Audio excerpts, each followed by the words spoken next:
Hey guys, it's Wednesday, and I thought it's Wednesday. Let's do some cooking. It's a quick meal. I got the night off, but been busy all day. Haven't had a whole lot to do, or a whole lot of chance to prep a whole lot for dinner. And I got more to do this evening, and this doesn't take very long. Tonight we're doing salmon patties. So I got this recipe off of a friend of mine on Facebook. Great guy. We do food pics all the time. And I changed it a little bit, not a whole lot. The ingredients are all still the same, but I added one thing to it, and that's because we like jalapenos with everything, so I've got diced jalapenos in it. But I thought I'd show you how it goes together, and then after we get it all together, we'll head over to the stove, and we'll talk about the oil and fry up a couple so that we can see what they look like. All right, so here we go. First thing I'm starting off with, I got 3 cans of salmon. It's just canned salmon that you buy at the store. And to that, we're going to add, and you want to mix this up as you go. You don't have to. You can dump it all in at once, mix it by hand, which is probably what I'll end up doing eventually. But I want to get most of my stuff in there. First thing I'm putting into those 3 cans of salmon, I got 2 eggs, and I pre-beat my eggs. I don't throw them in and try to mush them later. I think it gives it a little more even consistency when you're getting it through. So I got my 2 eggs beat. I'm pouring them over the salmon. To that, I'm gonna add 3 tablespoons of mayo. I use Duke's mayo. I think it's the greatest mayo in the entire world. I am not a Miracle Whip guy, even though I come from a Miracle Whip family, which was just horrible. Let me get a spatula real quick so I can scrape that out. Don't want it to go to waste. So you got 3 tablespoons of mayo. You guys can let me know what your favorite mayo is, and or are you a Miracle Whip person? I'll still like you even if you are. But my mom bore me out on Miracle Whip. Yeah, that generation from the 50s loved them some Miracle Whip. And at least all the people I know from the 50s love them some Miracle Whip that grew up in the 50s. And that's all we ever had in the house. Then I discovered real mayonnaise. Then I discovered Duke's mayonnaise, which is amazing. All right, so in here we've got the mustard, we've got the mayo, we've got the 2 eggs. And then what I'm going to do next is I'm just going to give that a quick mix. It doesn't have to be perfect because you're going to keep mixing. But making salmon patties is like making meatloaf, which is like making a cake or cookies. You don't want to just pile everything in all at once and try to mix it. If you do, you can end up with pockets of just one item. Like if you're baking a cake or cookies, you could end up with a pocket of baking soda or baking powder or cocoa, which cocoa is great when it's mixed with other stuff, but straight cocoa powder on its own is rough. Alright, so I got that in there. Next thing I want to add is some spices. I'm going to add, in this bowl here, I've got chili powder, Old Bay seasoning. In there I got, now, here's my thought on spices. Like when my friend gave me this recipe, it's 10 shakes of Old Bay, it's 10 shakes of onion powder, 10 shakes, now, that's what he puts in it. I am using every spice that he's told me, but I upped him up a bit because I know we are a spice-heavy family. So, and I know that I put a half a teaspoon of each in, which is about double what he has in his recipe. But I know just from cooking that it'll be okay. It'll give it just that little more flavor to it, to what we prefer. When you use a recipe, at least in my mind, when you take somebody else's recipe, you should always change it a little bit. I don't have a single, every recipe I have I got from somewhere, whether it was the Joy of Baking YouTube channel for cookies and cakes. You know, changed it a little bit there. Kent Rollins, Mudruckers, the Betty Crocker's new cookbook that's up here that's like 800 years old, Ken Rollins cookbook. Well, I change up a little something and kind of make it my own. And it works. At least it works for us. Okay, so I put the Old Bay in there and the chili powder. I just dumped some garlic powder in there and onion powder. Like I said, it's a half teaspoon each. Now, as I mix this, I'm not mixing it. I'm not beating the band. You don't want to, you know, run it into a fine paste, but you want it close. At least that's how I make my salmon patties. You may have a different view on it, or you may have never made salmon patties before, and this is a good place to start. Yeah.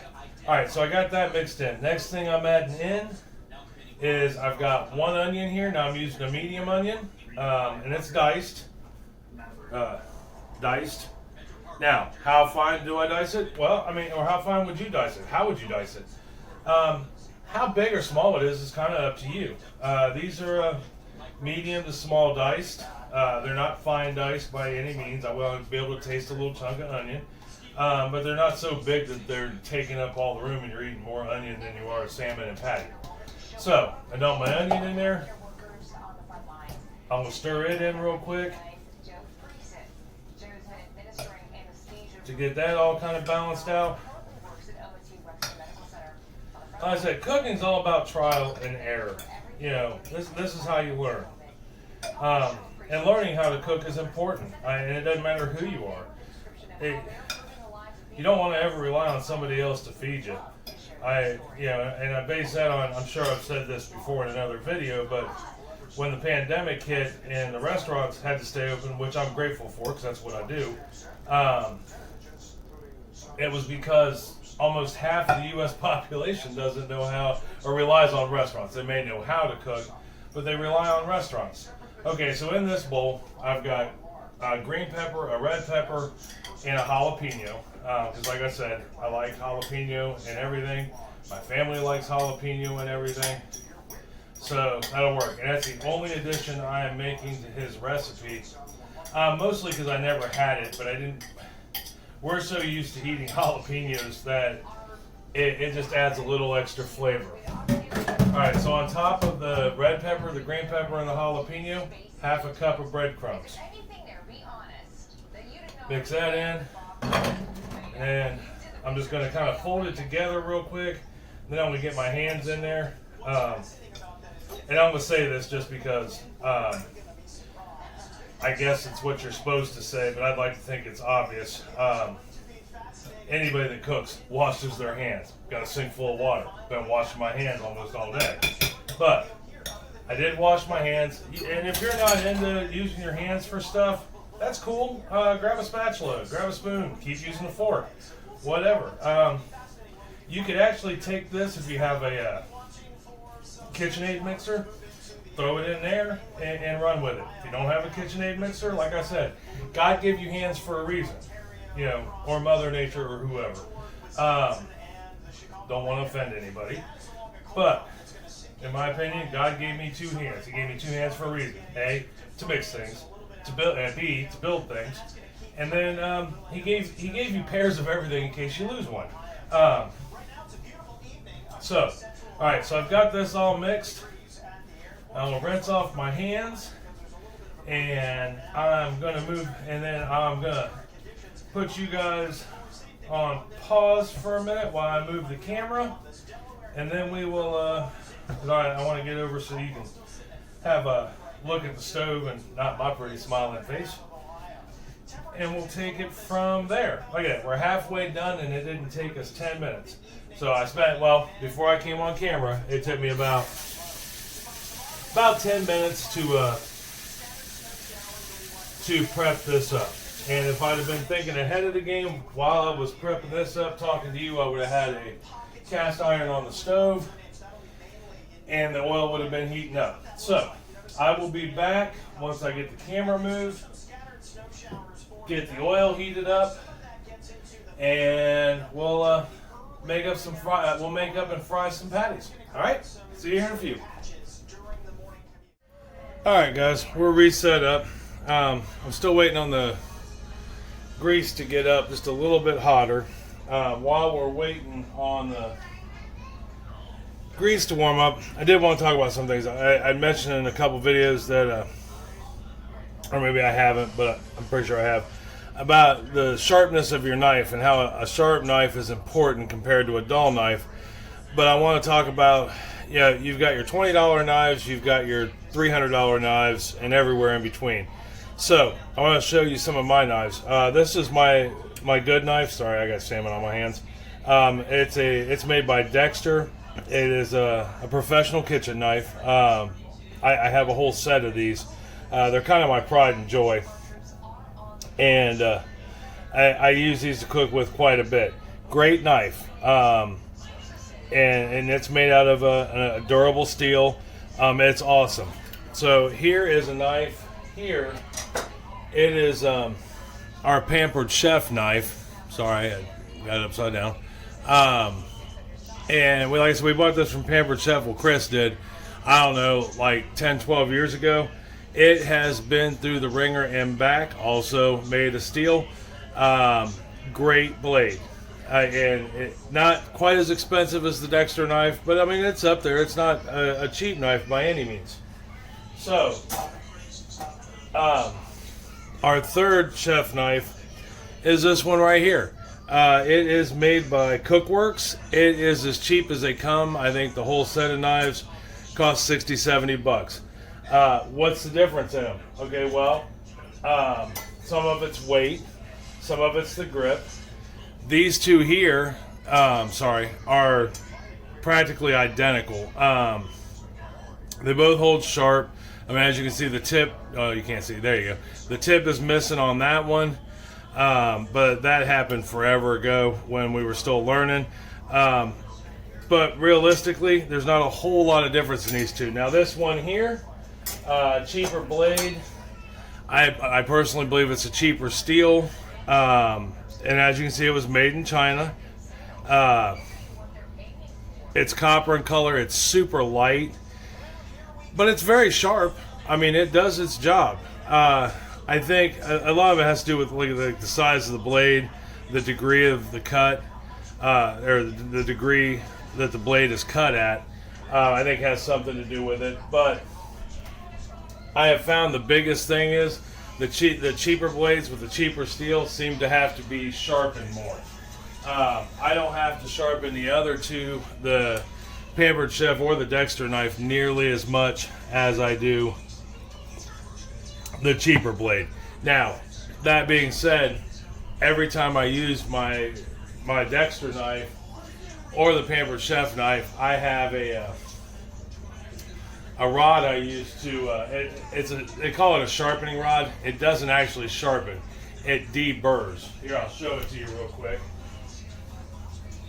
before we get started on those salmon patties. And this is it right here, and it's grooved, and you just run your blade across it. I'll show you in more detail on another video. And what it does is actually deburrs your knife. It doesn't sharpen it. You either need a sharpener or take it someplace to have it professionally sharpened. Okay, so our oil should be warm enough. Right here's our salmon patties. I actually have a half a bowl left that I need to patty up. When you patty up your patties, I use a scale. That way I make sure I get the right weight and I don't have to worry about, is this one done, is this one done, is this one? It kind of evens out the cooking time. To make sure your oil is good, you can look for a couple things. I don't know if you can see it in the video, but the oil is shimmering. Yeah, I can see it looks like it's moving around, starting to want to bubble. And before I put anything in it, I'm going to take this little chunk of salmon patty right here, and I'm going to dump it in. See how it's frying? That right there says I'm hot enough. So what we're going to do, so I don't burn myself, is I'll take a salmon patty off the plate, like that, or like that. You can't see it. I'm gonna put it on this spatula, and I'm gonna set it down in the oil. So that way you can start cooking. Now you could lay them down in the oil on your own without anything, but I prefer to use something because that oil is hot and so is the pan. So the less I got to fuss with it, the better off I am. Safety is the key. You don't want to get yourself burnt. Now these, I don't know what they weigh in ounces or pounds, but I can tell you that they're each about 175 grams. The recipe I used is going to make about 14 of these, and you're probably thinking to yourself, wow, Brian, that's a lot of salmon patties. Well, it is, but we like leftovers. So, you know, and I know I've said that in a previous video, when I cook enough for, you know, the next day or two, so that way me and Chris can eat them for lunch if I'm home, or the kids, or whatever. We like leftovers. Okay, so I didn't overcrowd the pan. I'm probably going to let those cook for about 3 or 4 minutes, and then we'll flip them. All right, I'm going to pause you guys for a moment, and then when I come back, we'll flip them. All right, I just got done flipping these. Here's what they look like. See how they got that nice golden brown look? I let them sit for about 4 to 5 minutes on that side, and then I carefully flipped them over. When we come back, I will have moved the camera over. We'll put them over by the cooling rack. Take a look at how they look. I'm gonna put them on a cooling rack, just like any protein. They have to sit for a few minutes and finish cooking. It's kind of like baking. When you bake, you take it out. You take your cake out or your cookies or whatever, and you put them on a cooling rack while they're continuing to bake. Well, proteins, chicken, beef, all of that. Continue, and fish, they continue to cook once for a few minutes afterwards. It gives a chance for everything to settle down inside, you know, and relax. So I'm going to let these cook for about another 4 or 5 minutes. When we come back, I'll move the camera over and we'll take a look at them, and we'll see how they taste. All right, we'll see you in a few. Go. All right, guys. All right, so I got the last 4 cooking, 2 more left to cook. But here's the first 5 I did.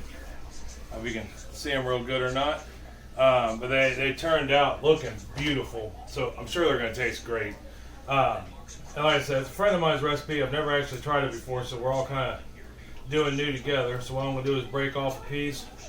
Look in there, it's got, it just looks fantastic. You can see everything in it.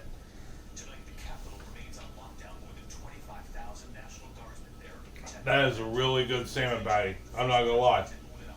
So I'm gonna continue to let these cool. See, I got them on a rack, tray underneath. That way the oil can drip off of them as they settle. That way you don't have a greasy hot mess. So tonight, I was originally gonna have these with gravy, brown gravy, which he recommended, and I thought I had some, but I don't. So tonight it won't happen. Instead, Chris will make up a nice sauce to go over top of them, but we're going to side it with rice and mustard green. Now the kids won't eat the mustard green, but they will eat the rice. And mustard greens are like my favorite greens ever, and they're so good for you, especially if you can find them fresh. Greens in general are good for you. Turnip, collard, otherwise.